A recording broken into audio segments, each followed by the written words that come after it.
सुप्रभात बच्चों। कल हमने जो पाठ पढ़ा था वो हमने ऐसे सामान्य जानकारी के लिए पढ़ा था। आज हम पढ़ेंगे पाठ 12 99 का फेर। तो आइए पढ़ते हैं ये पाठ। एक राजा अपने महल की छत पर अपने महामंत्री के साथ बैठा हुआ था। उसके महल के नीचे एक गरीब मजदूर पति पत्नी रहते थे। वे खूब हंसते थे और हमेशा प्रसन्न रहते थे।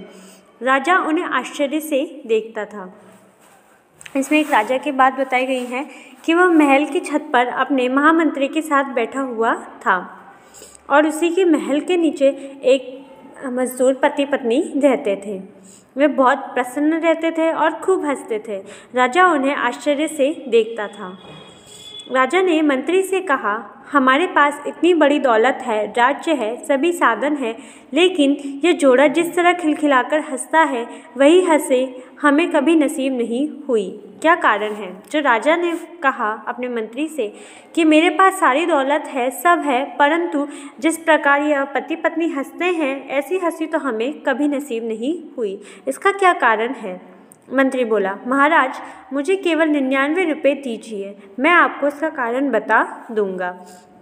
जो मंत्री है वह बोलता है कि मुझे 99 रुपये दे दीजिए और मैं आपको इसका कारण बता दूंगा। कल से ही रुपयों का प्रभाव इन लोगों पर देख लीजिए। राजा ने 99 रुपये मंत्री को दिए। मंत्री ने उसे रुपयों की थैली बनाकर उसे उन गरीब मजदूरों की कुटिया में फेंक दिया।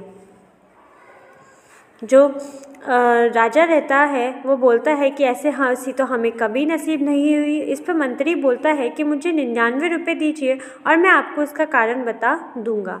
राजा ने 99 रुपये की थैली बनाकर राजा ने 99 रुपये मंत्री को दिए और मंत्री ने उसकी थैली बनाकर गरीब मजदूरों की कुटिया में फेंक दिया।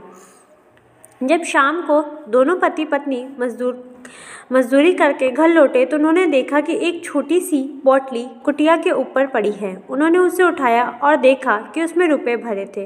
रुपये पाकर दोनों बहुत खुश हुए और बोले, ईश्वर जब देता है तो छप्पर फाड़ कर देता है।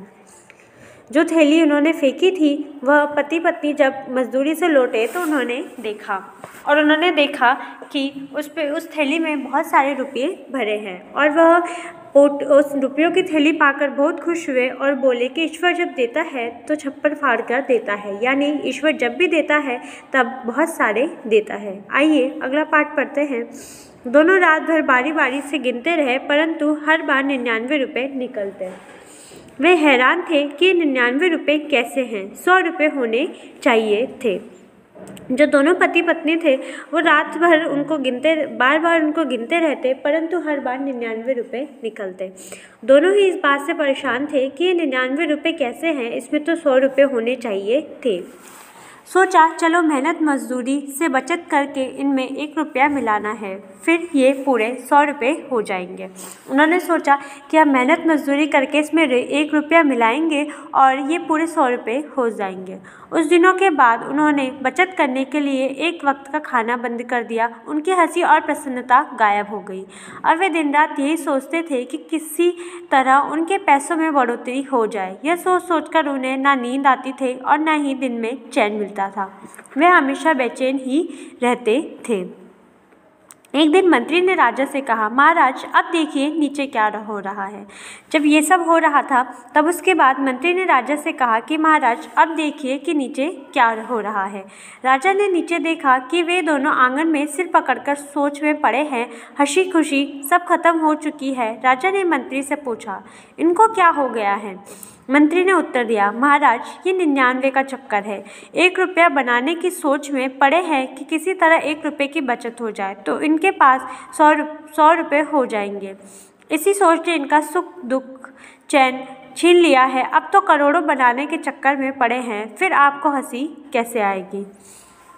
तो मंत्री उनको समझाता है कि सिर्फ 1 रुपये के लिए इन्होंने अपना सुख चैन सब खो दिया है और आप तो करोड़ रुपए बनाने चाहते हैं, फिर आपको हंसी कैसे आएगी? तब जाकर राजा की समझ में आया कि 99 का फेर बहुत बुरा होता है। जो उसके फेर से बच गया, खुशी भी उसी के पास बची रहती है। यानी राजा समझ गया कि पैसों के लालच में वह हंसना आदि सब भूल गया है। इस प्रकार हमने ये पाठ पूरा किया।